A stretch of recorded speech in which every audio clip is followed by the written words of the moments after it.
Londres, otoño de 1888. Las calles de Whitechapel están envueltas en niebla, pobreza y miedo. En medio de la oscuridad, un asesino sin rostro deja una huella imborrable en la historia. En 1888, la reina Victoria ya tenía 50 años reinando el Imperio Británico, que poseía una cuarta parte del planeta, expandiendo el idioma inglés a alrededor del 40% de la población mundial, con colonias y protectorados alrededor del mundo. En el centro de la administración de este imperio estaba Londres, que los intelectuales describían como el lugar donde no te falta nada. Si te cansas de Londres, te has cansado de la vida, decían. Esta ciudad llamaba a ricos y pobres para buscar una vida mejor. Personas de muchos lugares del mundo intentaron buscar una nueva vida o refugiarse de la pobreza de sus países en la gran ciudad dorada.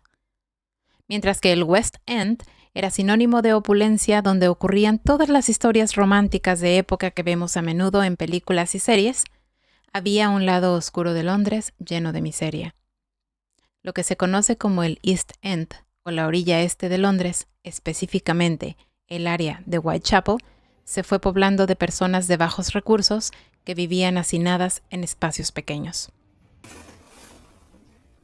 Las familias eran grandes y a menudo los hombres, el sustento principal, no tenían un trabajo estable.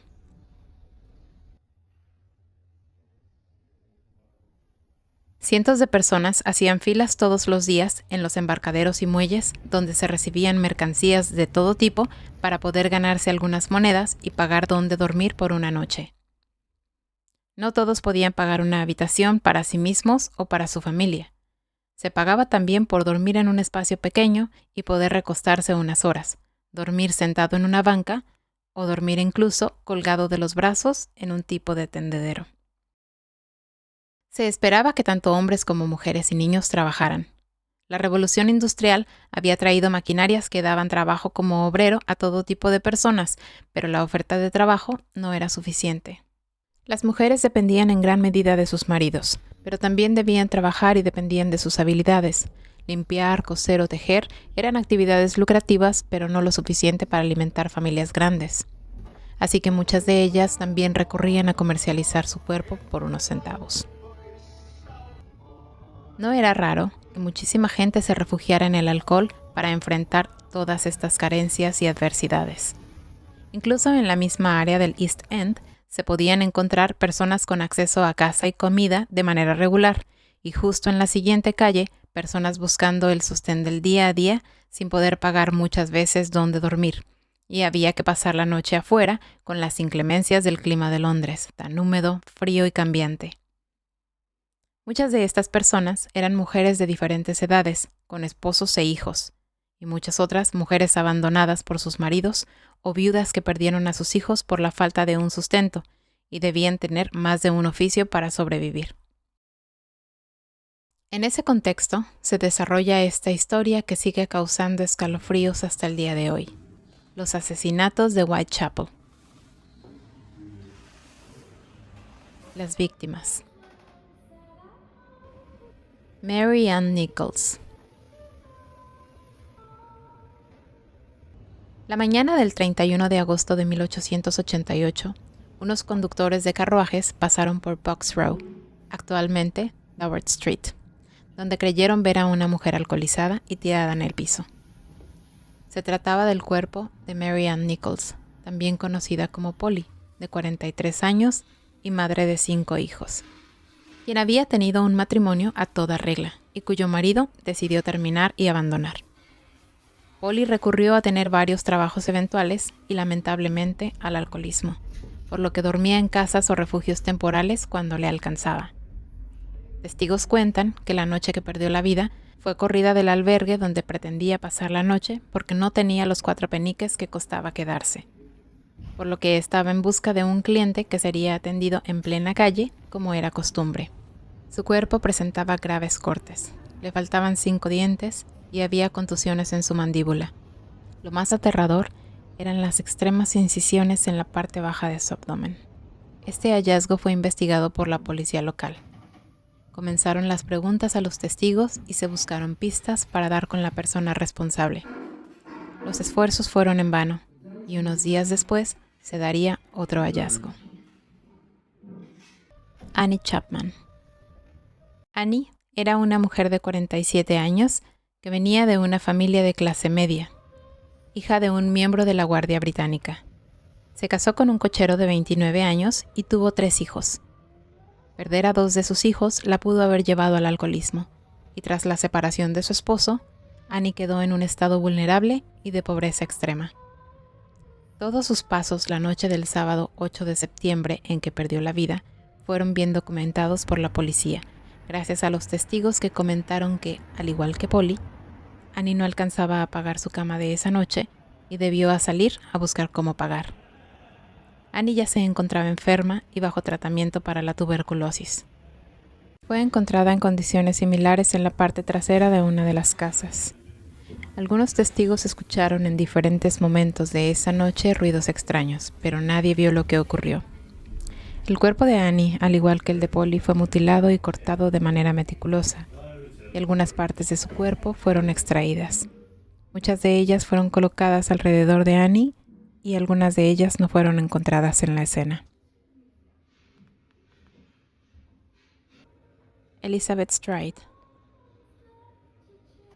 Elizabeth Stride era apodada Longlegs por sus largas piernas.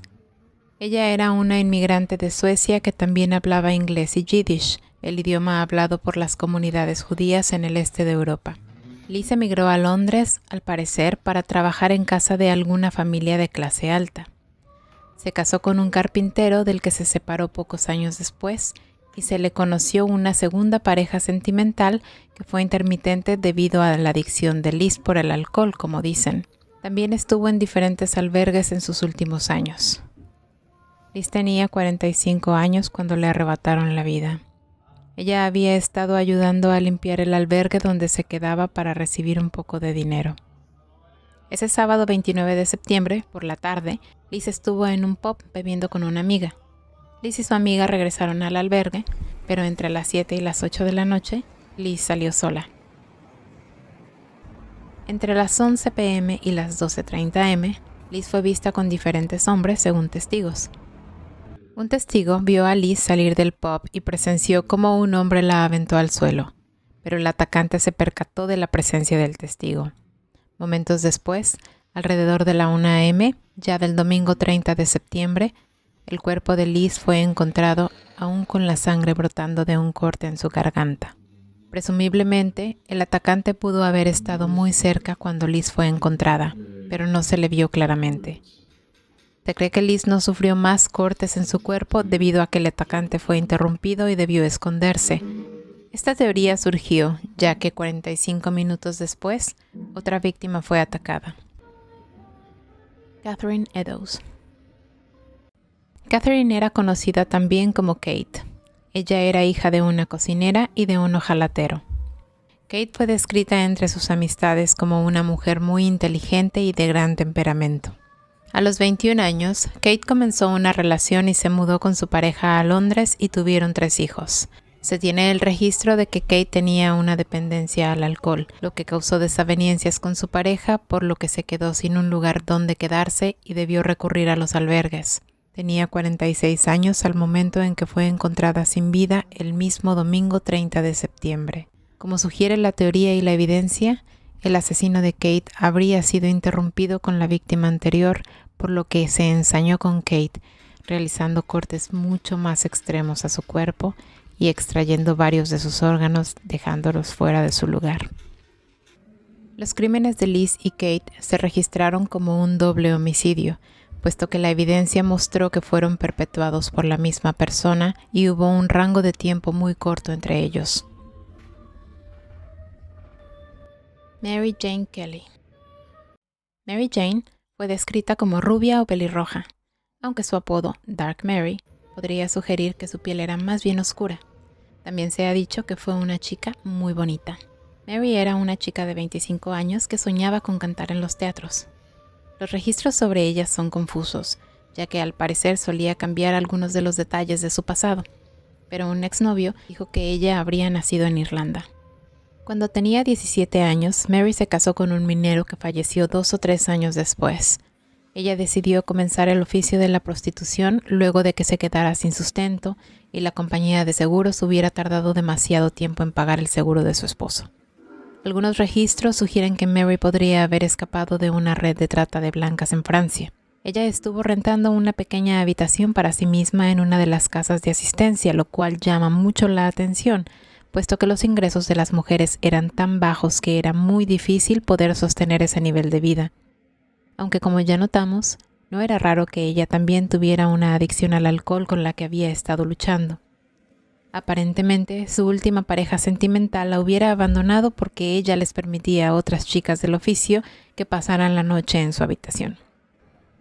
El jueves 8 de noviembre de 1888, Mary fue vista bebiendo en el pub Ten Bells y posteriormente se le escuchó cantar a la medianoche A Violet from Mother's Grave, una canción popular de la época.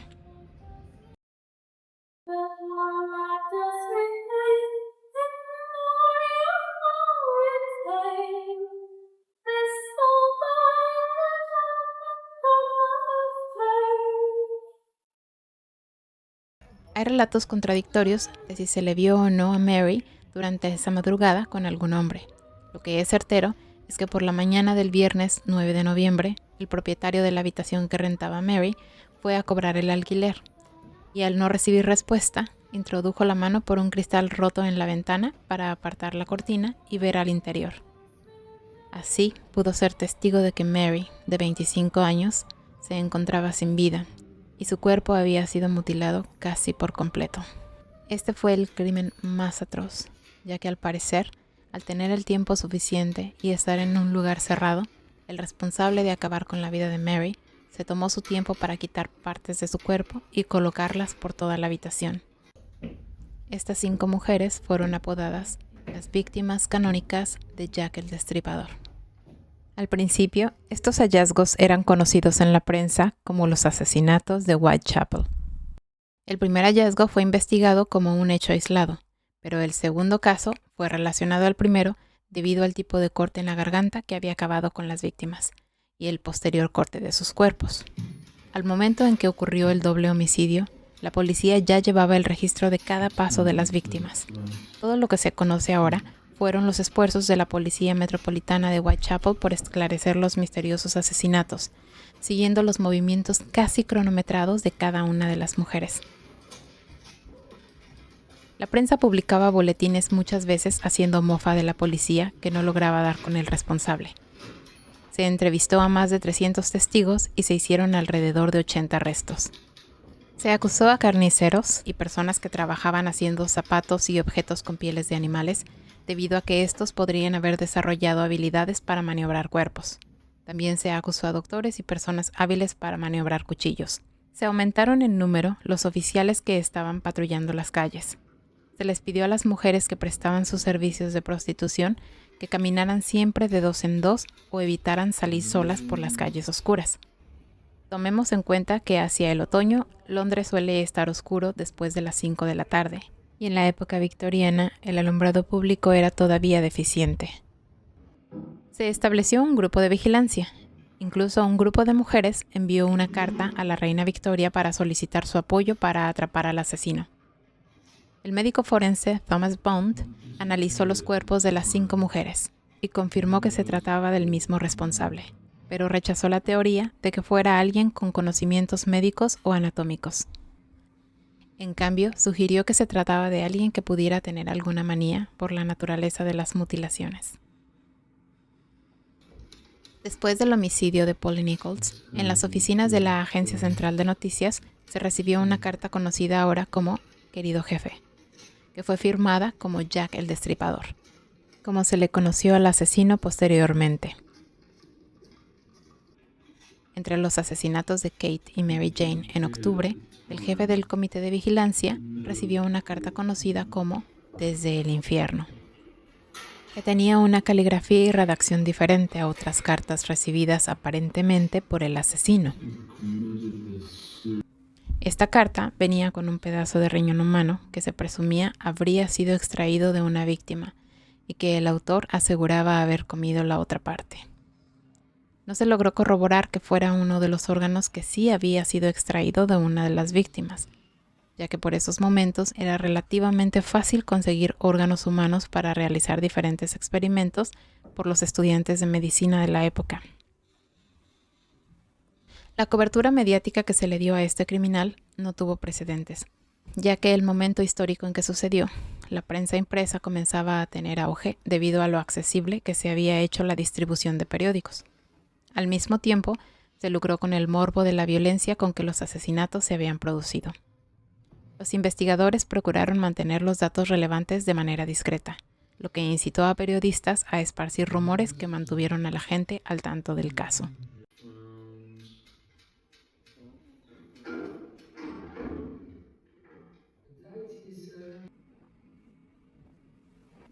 Los testigos que lograron ver a las víctimas con un hombre justo en sus últimas horas de vida coincidieron en que se trataba de un hombre blanco de alrededor de unos 70 metros de estatura, de unos 30 años, con bigote y a menudo describiendo que llevaba una especie de capa muy común en esos días y un sombrero, muchas veces identificado como un hombre de apariencia judía. Hubo una serie de sospechosos que hasta la fecha se tienen registrados como posibles responsables. La BBC emitió un documental especial en febrero de 2025 reabriendo el caso y haciendo uso de las herramientas actuales de criminología y criminalística para intentar entender lo que pasó.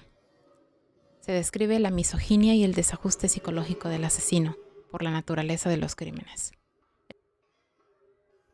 El documental presenta 5 principales sospechosos. El primero es el príncipe Albert Victor, quien tenía una coartada cuando sucedió el doble asesinato de Liz y Kate. Pues la reina Victoria escribió en su diario que había tenido su lunchtime con su hijo Eddie en Balmoral, Escocia, justo ese día. El pintor alemán Walter Sickert, que estuvo obsesionado con el caso y realizó varias pinturas de las mujeres sin vida. El tercer sospechoso es James Maybrick. Un diario que supuestamente le perteneció a este hombre detalla que él fue el asesino, aunque se ha cuestionado su veracidad. Francis Tumblety. Fue un herbolario de origen irlandés que fue famoso por su excentricidad y en algunos documentales actuales se apunta como el principal sospechoso. Aaron Kosminski. Un judío polaco con problemas mentales que terminó en un asilo por atacar a su hermana con un cuchillo. Un hombre llamado Russell Edwards en 2014 afirmó haber resuelto el caso al analizar una prenda que se creía que pertenecía a una de las víctimas. Supuestamente, el análisis de ADN de la prenda coincidía con el de descendientes de este último. Se registraron 11 homicidios similares en Whitechapel entre 1888 y 1889.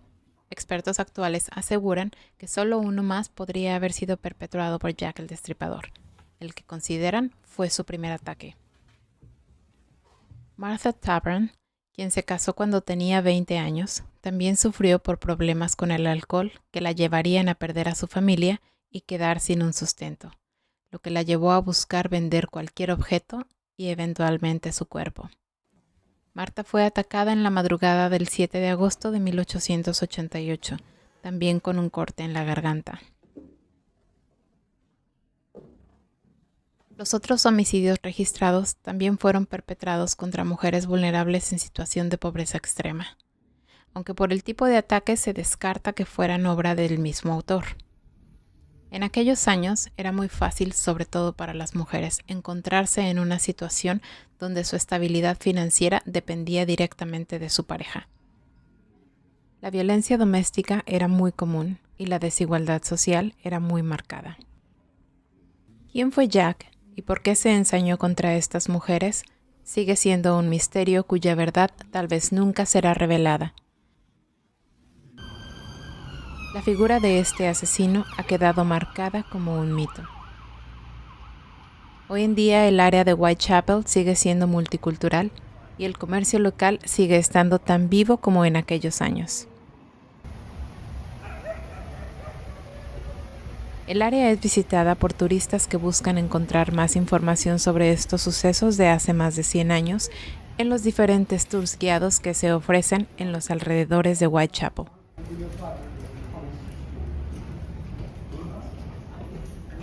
El museo que visitamos se encuentra en el número 12 de la calle Cable y abre sus puertas de 9:30 am a 6 pm todos los días y la entrada cuesta 12 libras.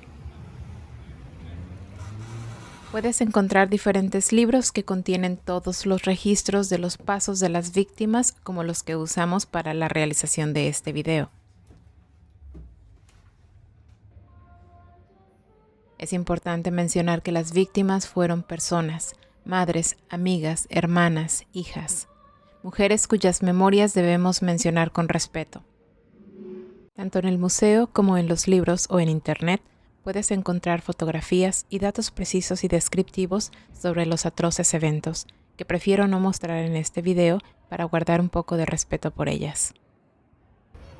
Y más que realzar la figura de este horrible ser humano, considero importante resaltar que cualquiera que sea la manera en que se ganaran la vida estas personas, no merecían tener un final tan triste. Muchas gracias por ver. Nos vemos en el próximo. Adiós.